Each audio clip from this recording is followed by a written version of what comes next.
এবার গাইব আমায় তুমি মনে রাখো না রাখো তোমায় তো ভোলা যাবে না। গানটি লিখেছেন এক জনপ্রিয় চলচ্চিত্র পরিচালক, উনি খুব কম গান লিখেছেন, জনাব আমজাদ হোসেন। লাল দরিয়া ছবির গান। গানটি সুর করেছেন আলাউদ্দিন আলী। আমায় তুমি মনে রাখো না রাখো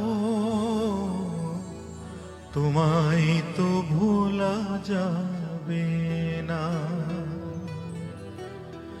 ও হৃদয়ের বাঁধন রয়ে যাবে আজীবন, কিছুতেই খোলা যাবে না।